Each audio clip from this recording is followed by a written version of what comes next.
Police ভর্তি পরীক্ষায় রচনা থেকে আপনাদের অবশ্যই প্রশ্ন থাকবে। বিপরীতার্থক শব্দ থেকেও বাংলাদেশ পুলিশ কনস্টেবল ভর্তি পরীক্ষায় অনেক প্রশ্ন থাকে। Welcome to MFIF, hope you are well. সৃষ্টিকর্তার অশেষ কৃপায় আমরা সবাই অনেক অনেক ভালো আছি। এর আগের ক্লাসে অনেক বেশি পরিমাণে সাড়া পাওয়ার কারণে আজকে সেই ধারাটা কন্টিনিউ করতেছি, অর্থাৎ আজকে আমরা আছি দ্বিতীয় ক্লাসে। টিআরসি অর্থাৎ পুলিশ কনস্টেবল ভর্তি পরীক্ষার আজকে আমরা আছি হলো 2 নম্বর ক্লাসে। এর আগে আমরা একটা ক্লাস নিয়েছি। আপনাদের কাছে আহ্বান থাকবে, আপনারা যারা এর আগের ক্লাসটি দেখেন নাই বা আগের ক্লাসটি করেন নাই, একটু ব্যাক দিয়ে আমাদের আগের ক্লাসটা করে নেবেন। আমি ডিসক্রিপশন বক্সে লিঙ্ক দিয়ে রাখবো, সেখান থেকে একটু দেখে নেবেন। পুলিশ ভর্তি পরীক্ষার জন্য বিগত বছরগুলোতে যে প্রশ্নগুলো আইছিল তারই ধারাবাহিকতায় বা তারই মতো করে আমরা কিছু ডেমো বা নমুনা প্রশ্ন দেবো। আপনারা যারা পরবর্তী ব্যাচগুলোতে পরবর্তীতে ভর্তি পরীক্ষা দেবেন, কিংবা আপনার ফ্যামিলি থেকে যদি কেউ ভর্তি পরীক্ষা দেয়, তাহলে তাদেরকে এই ভিডিওটা মেনশন করতে পারেন, অথবা তাদেরকে রিকোয়েস্ট করতে পারেন যে ভাইয়ার এই ভিডিওগুলো দেখে লিখিত পরীক্ষার জন্য একটা চমলক্ষ প্রিপারেশন নেয়। সো তারই ধারাবাহিকতায় MFIF এর আজকে আমরা আসি হলো কয় নম্বর ভিডিওতে? 2 নম্বর ভিডিওতে। এর আগে একটা ভিডিও দিয়েছি। সো এর আগের ভিডিওটিতে আপনারা প্রচুর পরিমাণে সাড়া দিয়েছিলেন, এবং আমি বলছিলাম যে আপনাদের সাড়া দেওয়ার কারণে বা আপনাদের কমেন্টের বা আপনাদের উৎসাহের ফলে আমি পরবর্তীতে ভিডিওগুলো নিয়ে আসবো ইনশাল্লাহ। তারই ধারাবাহিকতায় আজকে আমরা 2 নম্বর ক্লাসে আসি। সো আজকের ক্লাসে আমরা টিআরসির বিগত বছরগুলোতে যে পরীক্ষা হয়েছিল তা সেখান থেকে প্রশ্ন অ্যানালিসিস করে আজকে একটা ডেমো বা নমুনা প্রশ্ন দেওয়ার চেষ্টা করবো আপনাদেরকে, বা আপনাদের সাথে শেয়ার করব। তাই ভিডিওটা একটু শেয়ার দিয়ে মেনশন ফ্রেন্ড লিস্টে আর কি রাখতে পারেন, বা ফ্রেন্ডদেরকে ট্যাগ দিতে পারেন। সো দেখেন, আপনাদের পরীক্ষাটা হবে টোটাল 45 মার্কের, এবং সময় থাকবে হলো 1 ঘন্টা 30 মিনিট। এটা আপনি যে কোনো জেলা থেকেই পরীক্ষা দেন না কেন, বাংলাদেশের যে কোনো জেলা থেকে পরীক্ষা দেন না কেন, এই সময়টা আপনাদের ধরাবাঁধা থাকবে। আপনাকে সকল কোশ্চেনের আনসার আর কি দিতে হবে। তো শুরুতেই আপনাদের থাকবে সেটা হলো বাংলা বিভাগ, অর্থাৎ প্রথমে থাকবে হলো ক বিভাগ, যেখানে বাংলা থেকে টোটাল 15 মার্ক থাকবে। সো বাংলাতে অনেক বিষয় থাকে। সো বাংলাতে আমি এর আগের ক্লাসে যেগুলো দেওয়ার চেষ্টা করছি, যে কন্টেন্টগুলো থেকে দেওয়ার চেষ্টা করছি, আমি চেষ্টা করব প্রতিটা ভিডিওতে বা প্রতিটা ক্লাসে নতুন নতুন কন্টেন্ট যোগ করা, যেন আপনাদের প্রিপারেশনটা অনেক ভালো হয়। সো শুরুতেই ফার্স্ট অফ অল আপনারা দেখুন, প্রথমে আমি যেটা দেওয়ার চেষ্টা করেছি, এটা মাস্ট বি, এটা আসবেই। 100%-এর মধ্যে 100% আপনারা লিখে রাখেন, এই রচনা থেকে একটা প্রশ্ন কমন পাবেন আপনারা। রচনা থেকে আপনাদের পরীক্ষায় প্রশ্ন আসবে, এটা আপনারা লিখে রাখতে পারেন যে রচনা থেকে, ভাইয়া বলছে রচনা থেকে প্রশ্ন আসবে। তার মানে রচনা খুবই গুরুত্বপূর্ণ। আমি এখানে 2টা রচনা দিয়েছি, একটা হলো মাতৃভাষা দিবস, আর একটা হলো দেশপ্রেম। সো এই 2টা রচনার মধ্যে আপনি যেটা করবেন সেটা হলো, আপনি একটু গুগল দেখে নেন, অথবা আপনার বাংলা ব্যাকরণ যেখান থেকে পড়েন না কেন, এই রচনা 2টা ভালো করে পড়বেন। আমি রচনা এখানে আনসারটা দেই নাই এই কারণে, কারণ আমরা অনেকেই অনেকভাবে রচনা লিখি। সো আপনি যদি আপনার ক্রিয়েটিভিটিটা একটু দিয়ে লিখতে পারেন রচনা, তাহলে অনেক বেটার হয়। সো এর পরবর্তীতে আমাদের যেটা দেওয়া রয়েছে সেটা হলো সন্ধি বিচ্ছেদ করুন। সন্ধি বিচ্ছেদ থেকে পুলিশ কনস্টেবলের ভর্তি পরীক্ষায় অনেক প্রশ্ন আসে। সো প্রথমে দেখুন, আমি যে সন্ধি বিচ্ছেদটা দিয়েছি সেটা হলো নৌ যোগ ইক। এই নাবিক সন্ধি বিচ্ছেদটা খুবই গুরুত্বপূর্ণ সন্ধি বিচ্ছেদ। এটা শুধু আমাদের টিআরসির জন্যই না, আপনি অন্য যে কোনো কম্পিটিটিভ এক্সামে পরীক্ষা দেন না কেন, সেখানে এই কোশ্চেনটা আসতে পারে যে নাবিকের সন্ধি বিচ্ছেদটা কি। সো নাবিকের সন্ধি বিচ্ছেদ হলো নৌ যোগ ইক। এরপর হলো লোকালয়। লোকালয়ের সন্ধি বিচ্ছেদ কি? লোক যোগ আলয়। এরপর বলছে হলো পরীক্ষা। পরীক্ষাটাও খুবই গুরুত্বপূর্ণ একটা সন্ধি বিচ্ছেদ, এটাও আপনারা ভালো করে মুখস্থ করে রাখবেন, পরিযোগ ইক্ষা। এর পরবর্তীতে দেখুন, এখানে আমি আরেকটা দিয়েছি, 4টা থাকবে, প্রতিটার জন্য 1 মার্ক করে, 4টা 4 মার্ক পাবেন। তদ্ভব, তৎ যোগ ভব, এই হলো সন্ধি বিচ্ছেদ। এরপরে আমাদের 3 নং দাগ। 3 নং দাগে বিপরীতার্থক শব্দও থাকতে পারে, অথবা বাগধারাও থাকতে পারে। আমি প্রতিটা ভিডিওতে এরকম নতুন নতুন করে কন্টেন্ট যোগ করার চেষ্টা করব, এবং খুবই গুরুত্বপূর্ণ প্রশ্নগুলো আপনাদের সাথে তুলে ধরার চেষ্টা করব। সো বিপরীত শব্দের প্রথমে বলছে হলো ধার্মিক। ধার্মিকের বিপরীত শব্দ হলো অধার্মিক বা পাপী। এরপর খ নম্বর হচ্ছে সচল, অচল, অল্প, বেশি, স্থলভাগ, জলভাগ। এই হলো আমাদের প্রথমে যে ক বিভাগ থাকে, ক বিভাগের বিপরীত শব্দ। এরপর আছে হলো সন্ধি বিচ্ছেদ, এবং হলো আমাদের রচনা। এই 3টা আমি দিয়েছি, আর এই 3টা থেকে আপনাদের পরীক্ষায় প্রশ্ন অবশ্যই থাকবে। এই হলো ক নং দাগ আর কি, ক নং বিভাগ। এরপরে আমাদের আছে হলো খ নং দাগ, বা হলো খ নং বিভাগ। এই খ বিভাগে আমাদের কি কি থাকতে পারে, বা খ বিভাগ থেকে কি কি প্রশ্ন থাকতে পারে, এটা যদি একটু দেখে লক্ষ্য করেন। খ বিভাগটা টোটাল 15 মার্কের নিয়ে আর কি আমাদের এখানে বিভক্ত থাকে। খ বিভাগ ইংরেজিতে। খ বিভাগের শুরুতেই প্রথমে যেটা আমাদের এখানে দিতেছে সেটা হলো, আমাদের এখানে একটা প্যারাগ্রাফ লিখতে বলতেছে। এখানে দেখেন বলছে হলো রাইট এ প্যারাগ্রাফ অন, আমাদের বলছে হলো মাই হবি অথবা এ ভিলেজ মার্কেট। এখানে টোটাল 7 মার্ক রয়েছে, এই যে উপরিকেরটা 7 মার্ক। সো আমাদের এখানে 2টা প্যারাগ্রাফ দেওয়া রয়েছে, হয় মাই হবি প্যারাগ্রাফটা আপনারা লিখবেন, অথবা মাই হবি অথবা এ ভিলেজ মার্কেট। এই 2টা প্যারাগ্রাফের মধ্যে যে কোনো একটা যদি আপনি লিখতে পারেন তাহলে এখানে 7 মার্ক আপনি খুব ইজিলি পাইয়া গেলেন। এর পরবর্তীতে আমাদের যেটা দেওয়া রয়েছে সেটা হলো ট্রান্সলেট থেকে প্রশ্ন সাধারণত পুলিশ কনস্টেবল ভর্তি পরীক্ষায় আসে। সো এখানে প্রথম ট্রান্সলেটটা দেখেন, এখানে বলছিল তুমি কি চাও, এর ইংরেজিটা কি হবে? এর ইংরেজি আমি এখানে দেখেন কালার করে লিখে দিয়েছি যেন আপনাদের বুঝতে আর কি সুবিধা হয়। হোয়াট ডু ইউ ওয়ান্ট, তুমি কি চাও। এরপর বি নম্বরে বলছিল আমি তোমার জন্য অপেক্ষা করছি। আমি তোমার জন্য অপেক্ষা করছি এর ইংরেজি হবে I am waiting for you. এই যে আমাদের ট্রান্সলেট, মানে ইংরেজিতে অনুবাদ, খুব সহজগুলোই আসবে, অতটা কঠিন আসবে না। এরপর সি নম্বর বলছিল আমি স্কুলে যাব। আমি স্কুলে যাব, I shall go to school. এই তো, তাই নাকি? হ্যাঁ। এরপর যেটা বলছে সেটা ডি নম্বর, ধূমপান স্বাস্থ্যের জন্য ক্ষতিকর। এর যে ইংরেজি কলেজ যেটা হয় সেটা হলো smoking is ইনজুরিস to health.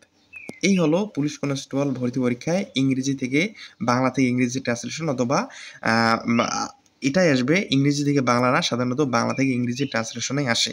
So এগুলো খুবই গুরুত্বপূর্ণ ইংরেজি ট্রান্সলেশন, এগুলো আপনারা ভালো করে পড়বেন। এরপর পুলিশ কনস্টেবল ভর্তি পরীক্ষায় একটা খুবই নতুন একটা আর কি টপিক অ্যাড হয়েছে, সেটা হলো মেক দ্য সেন্টেন্স। অর্থাৎ এখানে একটা দেওয়া থাকবে যে বুক টুক এটা ওটা দেওয়া থাকবে, এটা দিয়ে একটা আপনাকে সেন্টেন্স মেক করতে হবে। সো আমি খুবই ইজি কয়েকটা এখানে আপনাদেরকে সেন্টেন্স মেক করে দেখাচ্ছি, মানে সোজা। প্রথমে দেওয়া আছে হলো আমাদের নম্বর বুক দিয়ে যদি আমি একটা সেন্টেন্স মেক করি, এখানে যে আমি যে সেন্টেন্সটা দিয়েছি এটাই যে আপনাদের ভর্তি পরীক্ষায় লিখতে হবে এমনটা মানে কোনো কথা না। আপনারা যেভাবে পান সেভাবে লিখবেন, তবে একটু ভালো করে লেখার চেষ্টা করবেন। বুক দিয়ে যদি একটা সেন্টেন্স মেক করি তাহলে I read a book last night. আমি যেখানে এটা দিয়েছি এটাই আপনাকে লিখতে হবে এমনটা না।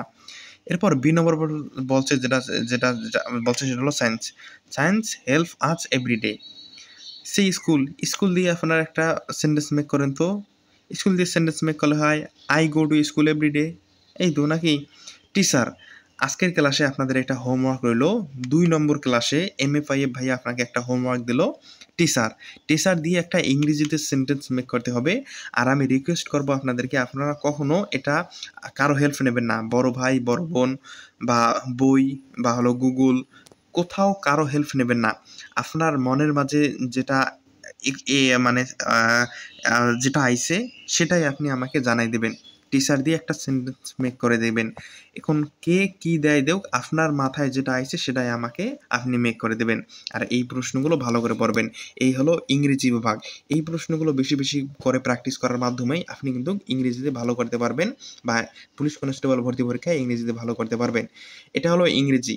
আর এই প্রশ্নগুলো আমরা যেটা থেকে নিয়েছি সেটা হলো আমাদের একটা সাজেশন আছে, সেটা হলো পুলিশ চ্যাম্পিয়ন নামে সাজেশন। সেই সাজেশনটা আপনারা একটু চাইলে সঙ্গে রাখতে পারেন। আমরা সেই সাজেশন দেখে এই ক্লাসগুলো সাজিয়েছি আর কি, আজকের স্লাইডগুলো সাজিয়েছি। আমাদের এই সাজেশনটিতে আপনারা বিগত বছরগুলোর প্রশ্নের পাশাপাশি এই বছর টিআরসিতে কীরকম প্রশ্ন আসতে পারে সেই প্রশ্নগুলো পাবেন।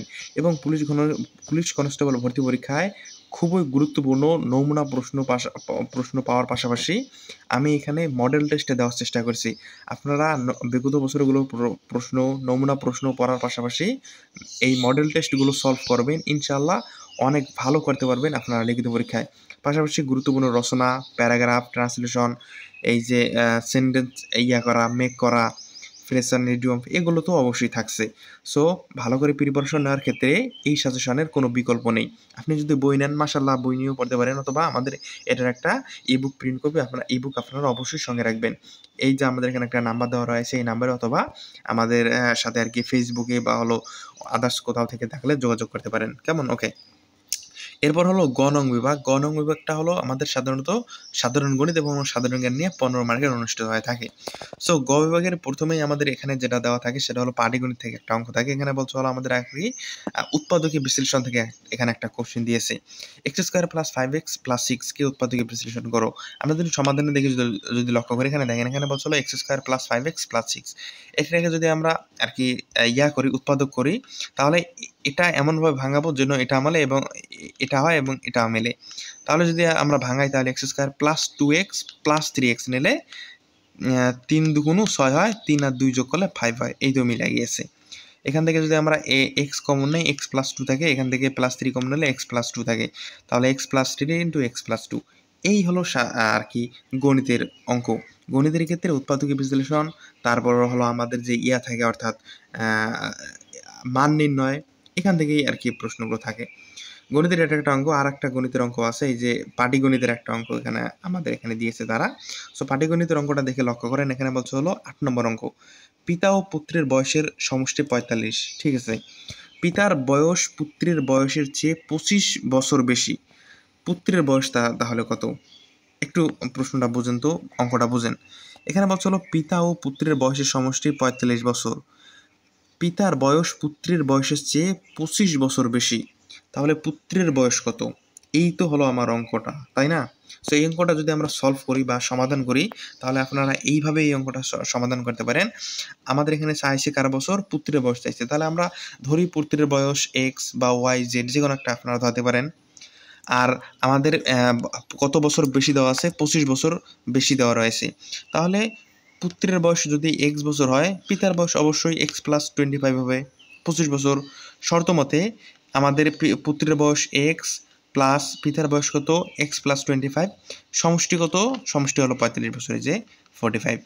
এটাকে এখন কাজ করব, এই দুইটা এক্স কমন, একটা এক্স দুইটা এক্স হয়, আর ইকুয়াল দিলে এই 45টা এখানে আসে, আর এই প্লাস 25টা এইদিকে আসলে মাইনাস 25 হয়। 2x এখান থেকে বাদ দিলে হয় 20, আর এখান থেকে যদি আমরা এটাকে করি তাহলে এক্স ইকুয়াল উপরে 20 যায়, নিচে 2, এক্স ইকুয়াল 10, অর্থাৎ পুত্রের বয়স 10 বছর, উত্তর 10 বছর। এই হলো অঙ্ক। গণিতের এরকম দুইটা অঙ্ক থাকবে, একটা হলো পাটিগণিত থেকে, একটা বীজগণিত থেকে।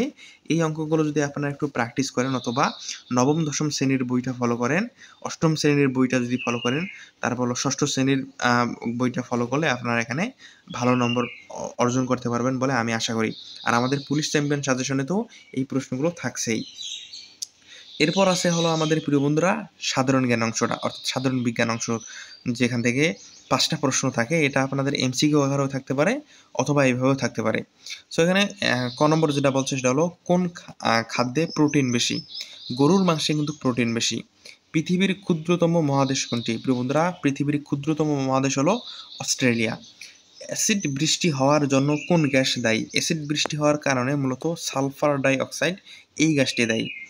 আন্তর্জাতিক মাতৃভাষা দিবস কত তারিখে? আন্তর্জাতিক মাতৃভাষা দিবস কিন্তু 21 ফেব্রুয়ারি। এরপর আমাদের 5 নম্বর বলছিল রিকেটস রোগের কারণ। ভিটামিন ডি এর অভাবে কিন্তু রিকেটস রোগ হয়। প্রিয় বন্ধুরা, আপনারা যারা বাংলাদেশ পুলিশ কনস্টেবলে আবেদন করছেন, সামনেই পরীক্ষা দেবেন, আপনাদের জন্য এই ভিডিওগুলো খুবই কার্যকর হবে বলে আমি আশা করি।